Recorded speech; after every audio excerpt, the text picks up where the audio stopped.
il y a 150 ans cette année, naissait et mourait la Commune de Paris. Parce qu'il n'est jamais bon qu'un peuple oublie son histoire, parce qu'il n'est jamais inutile de comprendre pourquoi des enfants, des femmes et des hommes ont, il y a 150 ans, inscrit leur sang dans notre histoire, notre Institut d'histoire sociale a tenu à commémorer avec force cet anniversaire, Alain le disait, avec plusieurs initiatives, dont celle d'aujourd'hui. Avec la commune, il s'agit d'un des moments les plus mal connus, ignorés des livres scolaires, un des moments les plus calomniés de notre histoire. Un épisode passé presque immédiatement dans la légende et riche d'enseignements pour les 150 ans qui vont suivre. C'est de la guerre entre la France et la Prusse que va se former la commune. Le 2 septembre 1870, c'est la défaite de Sedan, Napoléon III est prisonnier. La République est proclamée dès le 4 septembre et un gouvernement provisoire est formé. Les Prussiens assiègent Paris dès le 9. Plusieurs journées révolutionnaires marquent la période qui va suivre, notamment à Paris, où tous les Parisiens en état de porter des armes sont entrés dans la garde nationale. 170 à 200 000 hommes, et se sont armés. Les ouvriers en constituent la grande majorité. Le 18 mars 1871, 6 000 soldats de Thiers tentent de récupérer les canons de la garde nationale achetés par souscription populaire sur la butte Montmartre. Paris se mobilise, Paris se soulève, les soldats fraternisent avec les insurgés et fusillent eux-mêmes leur général. D'où un passage de l'Internationale, crosse en l'air, nos balles seront pour nos propres généraux. Thiers décide de rapatrier le gouvernement à Versailles. La commune est née. Le lendemain, le comité central s'installe à l'hôtel de ville. Pour la première fois, un pouvoir ouvrier est élu le 26 mars. Les insurgés, qui avaient tout à inventer, se lancent à l'assaut du ciel, dans des conditions hostiles et dans un rapport de force très inégal. Ils réinventent une nouvelle forme de société et s'engagent hardiment vers l'avenir.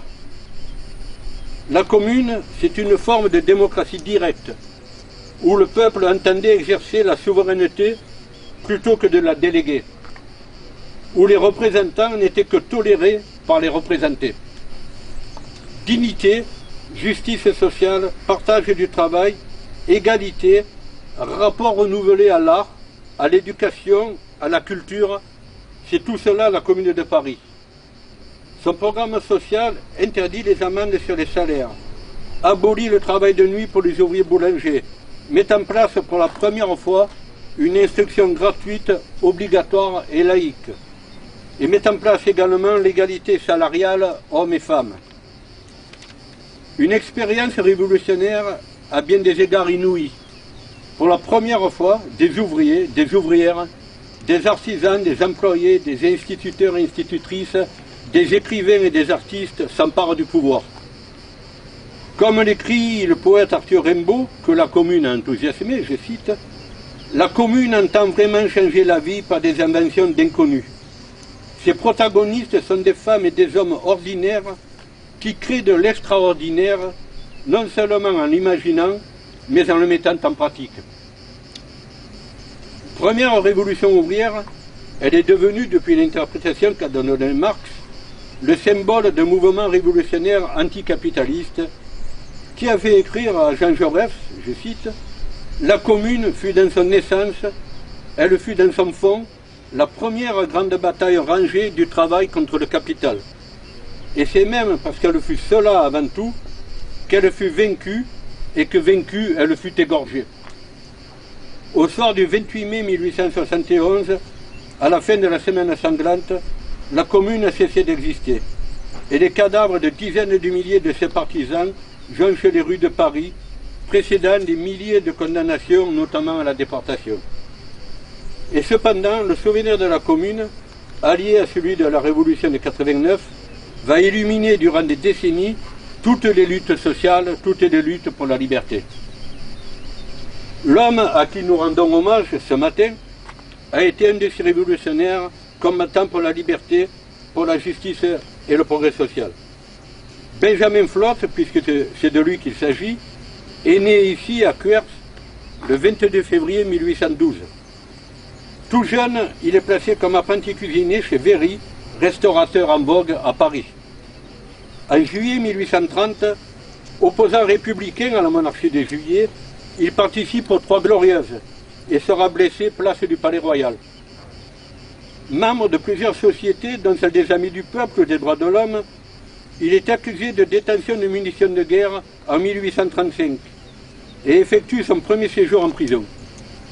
Il fait alors partie du personnel du restaurant Foix, un des lieux de rendez-vous des membres de l'association républicaine des saisons, fondée par Barbès et Blanqui. Accusé de participation aux journées insurrectionnelles de mai 1839, il est à nouveau emprisonné. En 1840, il est condamné à 2 ans de prison plus 2 ans de surveillance. Après la maison centrale de Doullens, il est transféré au Mont-Saint-Michel en février 1841, où il subit, comme tous les prisonniers, les pires conditions de détention. Il est libéré le 2 avril 1842. En 1845, il est cuisinier-restaurateur. En 1847, il met sur pied avec un groupe de militants un projet pour renverser le gouvernement. Mais la police a été alertée et Flotte écope en octobre 1847 d'une nouvelle condamnation à 15 mois de prison. Libéré au lendemain de la révolution de février 1848, il est alors aux côtés de Blanqui, qui habite chez lui. Mis en avant par ces événements, Benjamin Flotte gère la trésorerie de la Société républicaine centrale de Blanqui. En avril, il est candidat à la Constituante avec une profession de foi rédigée par Blanqui, et malgré ses 31 517 voix, il n'est pas élu. Après sa participation à une nouvelle journée insurrectionnelle le 15 mai 1948, il est condamné près d'un an après à 5 ans de détention. Il est libéré du pénitencier de Belle-Île en 1854 et décide de s'expatrier aux États-Unis. Il connaît un franc succès comme cuisinier à San Francisco et en 1870, son restaurant ne désemplit pas.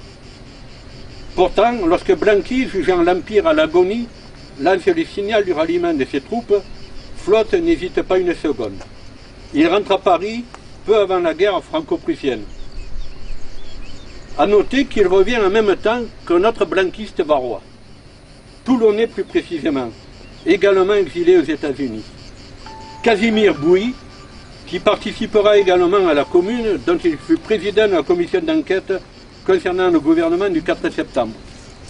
Casimir Bouy, qui sera arrêté en tentant de s'enfuir en Belgique après la Semaine sanglante, est condamné à la déportation en Nouvelle-Calédonie, d'où il sera libéré en 1879.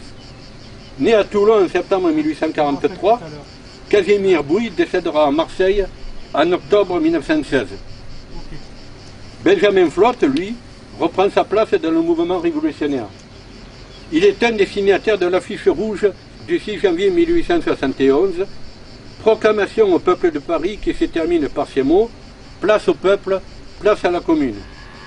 Il fait partie des 43 socialistes révolutionnaires présentés par l'Internationale aux élections du 8 février. Il n'est pas élu.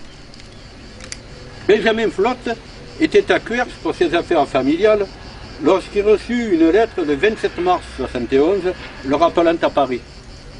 Blanqui a été arrêté par le Versaillais le 17 mars. Les communards chargent Benjamin Flotte de négocier sa libération contre celle de Monseigneur Darbois, otage de la commune. Flotte remplit sa mission et obtient de l'archevêque une déclaration en faveur de cette solution. Mais l'affaire finit par échouer, Flotte réussissant à rencontrer Thiers qui refuse cet échange. D'ailleurs, Flotte publiera plus tard une brochure consacrée à cet épisode de la commune. Après la Semaine sanglante, Benjamin Flotte s'exile une nouvelle fois aux États-Unis, à Los Angeles, où il tient un restaurant. Il s'engage au sein de la section locale de l'Internationale, où il jouit d'un grand prestige, parvenant à gagner les militants aux idées blanquistes. Il anime une souscription en faveur des veuves et orphelins des combattants de la commune. En 1874, il est même chargé d'organiser l'accueil et la collecte de fonds à San Francisco pour des communards évadés de Nouvelle-Calédonie et leur permettre de regagner l'Europe. Durant toutes ces années, flotte milita avec les réfugiés de la commune en gardant des liens très étroits avec les blanquistes new-yorkais. Après le vote de l'amnistie en 1879, il rentre en France à une date inconnue. Ce que l'on sait, c'est que le 13 octobre 1879, Casimir Brouy, celui que j'évoquais tout à l'heure, le communard toulonnais, accueille Blanqui à Toulon et à la Seine. Et que le soir, un banquet de militants est organisé ici, à Cuers, avec Benjamin Flotte. Les années qui suivent voient Benjamin Flotte continuer à militer dans le mouvement blanquiste. En 1885, il est candidat non élu aux élections législatives sur la coalition socialiste révolutionnaire. C'est le 12 août 1888 que Benjamin Flotte meurt ici, à Cuers, sa ville natale. Ses obsèques ont lieu en présence de très nombreux proches et militants.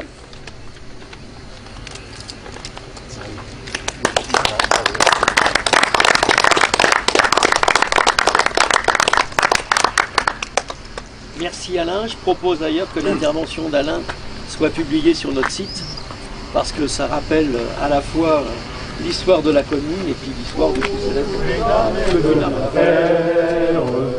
Debout les forçats de la fin, la thèse dans son grand air, c'est l'éruption de la fin, du passé faisant table rase, où l'esclave debout, debout, le monde va changer de base, nous ne sommes rien, soyons tous.